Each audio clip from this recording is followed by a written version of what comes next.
देखोगे मार्केट में तो यहाँ पर एक ब्रेकआउट हम लोगों को मिल चुका था, लेकिन बड़ा डाउनफॉल मार्केट में इस लेवल के नीचे ही स्टार्ट होने की आशंका थी, जैसा मैंने आपको कल के वीडियो में एक्सप्लेन किया हुआ है। आज के दिन का अगर आप कैंडल देखोगे तो ये कंप्लीटली दोजी कैंडल है। दोजी कैंडल सिंपली हम लोगों को इंडिसीजन इंडिकेट करता है। ऊपर की साइड में बायर ने ट्राई किया, नीचे की साइड में सेलर में ट्राई किया, लेकिन मार्केट जो है वो इन बिटवीन क्लोज हो गया। तो कल के लिए हम लोगों को दोबारा वही लेवल को वेट करना पड़ेगा। जब तक मार्केट ये 19,229 के नीचे नहीं आ जाता, तब तक हम लोगों को एक डाउनफॉल देखने को नहीं मिलेगा। अगर मार्केट इस लेवल के नीचे आ जाता है तो उस केस में हम लोग 19,200 का जो पुट है वो 19,200 के पुट को यहाँ पर बाय कर सकते हैं। हमारा जो स्टॉप लॉस निकल के आएगा यहाँ पर, जो भी कुछ स्विंग हाई बना रहेगा 25 से 30 पॉइंट का, वो हम लोग स्टॉप लॉस की तरह कंसीडर करेंगे। अब एक इंपॉर्टेंट बात के ऊपर आपको फोकस करना पड़ेगा कि मार्केट का बिहेवियर किस तरीके से हो रहा है। जनरली मार्केट गैप फिल करने के लिए कब आता है तो हम लोगों को एक मौका देके जाता है। अभी यहाँ पर दिखने में आपको ये कम दिख रहा है, लेकिन ऑलमोस्ट 35 पॉइंट का यहाँ पर मोमेंटम हो चुका है। मतलब अगर हम लोग ट्रेड भी करते तो 1:1.5 का रिस्क रिवॉर्ड रेशो हम लोगों को यहाँ पर मिल जाता।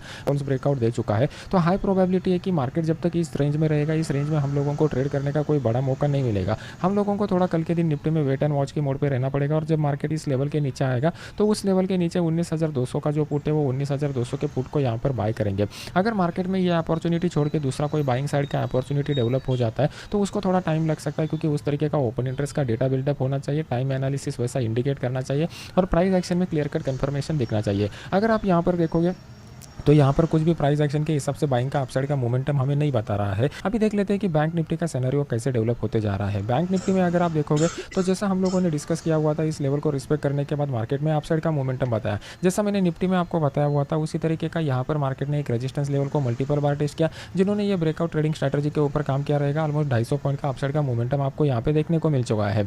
मैंने आपको प्राइस एक्शन के कुछ कंसेप्ट बताए हुए हैं। एकदम सिंपल कंसेप्ट ये है कि मान लो कि कौन सा भी रेजिस्टेंस लेवल है, अगर वो मल्टीपल बार टेस्ट हो जाता है तो यहाँ पर इस पॉइंट के ऊपर जितने भी सेलर लोग बैठे हुए रहते हैं ना, वो सेलर लोग यहाँ पर ट्रैप हो जाते हैं। अगर वो बड़े क्वांटिटी के साथ बैठे हुए हैं तो फिर ये मोमेंटम जो है वो एकदम क्विक और फास्ट होता है और अच्छा होता है। अभी यहाँ पर कितने क्वांटिटी के साथ सेलर लोग बैठे हुए हैं ये हम लोग कैसे पता कर सकते हैं, तो ये हम लोग ओपन इंटरेस्ट के डेटा से पता कर सकते हैं। अभी ओपन इंटरेस्ट के डेटा में आपको क्या करना पड़ेगा, जब मार्केट फर्स्ट टाइम यहाँ से गिरावट होने स्टार्ट हो जाएगी तो यहाँ पर आपको ओपन इंटरेस्ट का डेटा चेक करना है। जब सेकंड टाइम यहाँ पर गिरावट हो जाएगी तब ओपन इंटरेस्ट का डेटा चेक करना है। जब थर्ड टाइम मार्केट यहाँ पर नीचे आ जाएगा तो ओपन इंटरेस्ट का डेटा चेक करना है। आपको यहाँ पर दिखाई देगा कि पहली बार जब मार्केट ने गिरावट की थी तो मार्केट ने एक लोएस्ट पॉइंट बताया हुआ था, इसको हम लोग लोअर लो बनेंगे। फिर नेक्स्ट टाइम जब गिरावट हो गई तो सेलर लोग ज़्यादा यहाँ पर आए नहीं, मार्केट ने एक हायर लो बनाया।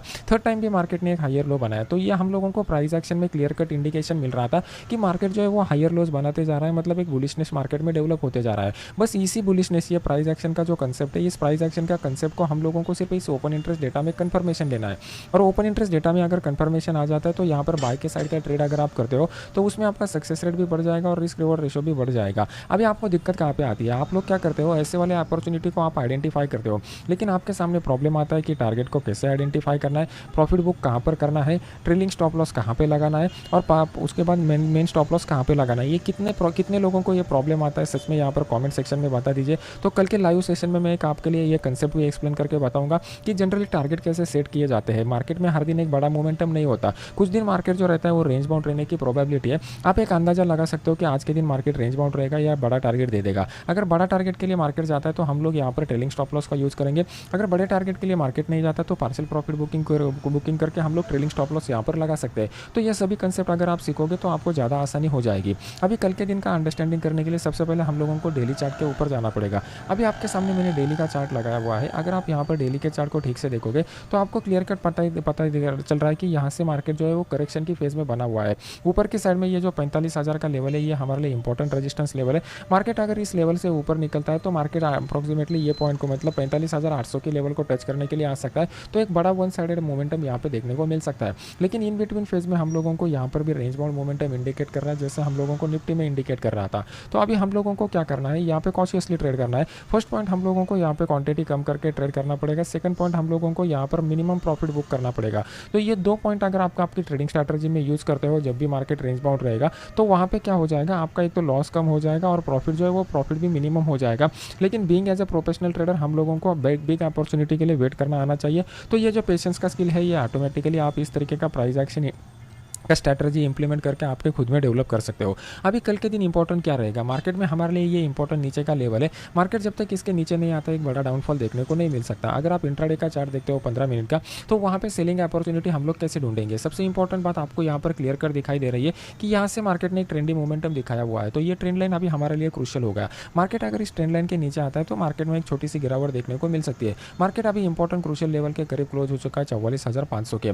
तो मार्केट अगर इस लेवल के नीचे आता है तो मार्केट में एक डाउनफॉल मार्क देखने को मिल सकता है। तो उस केस में हम लोग क्या कर सकते हैं, 44,500 का जो पुट है वो 44,500 के पुट को यहाँ पर बाय कर सकते हैं। इस पुट को बाय करने के बाद हमारा जो टारगेट लेवल निकल के आ जाएगा, ये वाला लेवल हमारा टारगेट लेवल रहेगा और 44,500 के ऊपर का हम लोग स्टॉप लॉस लगा देंगे। अभी इतना सटीक मैंने आपको बताया हुआ है, तो कल के दिन इसको लाइव मार्केट में टेस्ट कीजिए क्या ये वर्क होता है क्या। अगर ये वर्क होता है तो बस आपको क्या करना है, हिस्टोरिकल चार्ट में इसका बैक टेस्टिंग करना है। बैक टेस्टिंग में आपको पता चलेगा कि 10 ट्रेड अगर आप लेते हो तो उसमें से कितने ट्रेड प्रॉफिट में जाते हैं, उसमें से कितने ट्रेड नेगेटिव में जाते हैं। और जब आपको ये पता चलेगा तो यहाँ से आप ट्रेडिंग स्ट्रैटेजी का सक्सेस रेट काउंट कर सकते हो। और जब आपके पास 10 ट्रेड का डेटा रहेगा तो 10 ट्रेड के डेटा में आपको देखना है कि एवरेजली मैं रिस्क कितना ले रहा हूँ और रिस्क के ऊपर मुझे रिटर्न कितना निकल के आ रहा है। जब आप ये रिस्क और रिटर्न यहाँ पर कैलकुलेट करोगे तो ये एवरेज रिस्क और रिटर्न आपको बता देगा कि आपके ट्रेडिंग स्ट्रैटेजी का रिस्क रिवॉर्ड रेशो क्या है। अगर आपके ट्रेडिंग स्ट्रैटेजी का रिस्क रिवॉर्ड रेशो 1:2 के ऊपर रहता है और आपका सक्सेस रेट 70-80% के करीब में भी रहता है, तो आप लोग एक प्रोफेशनल ट्रेडर बन सकते हो। इंपॉर्टेंट बात यह है कि इस ट्रेडिंग स्ट्रैटेजी को अगर आपको लाइव मार्केट में फॉलो करना है तो लाइव मार्केट में फॉलो करने के लिए सबसे पहले आपको समझना पड़ेगा कि मार्केट में मोमेंटम कैसे होता है, कौन प्लेयर रहते हैं जिसकी वजह से मार्केट अप डाउन जाता है या फिर मार्केट रेंज बाउंड रहता है। तो ये साइकोलॉजिकल कंसेप्ट जब तक आप समझ नहीं पाओगे तब तक आप कौन से भी प्रोफेशनल ट्रेडिंग स्ट्रैटेजी को लाइव मार्केट में फॉलो नहीं कर पाओगे।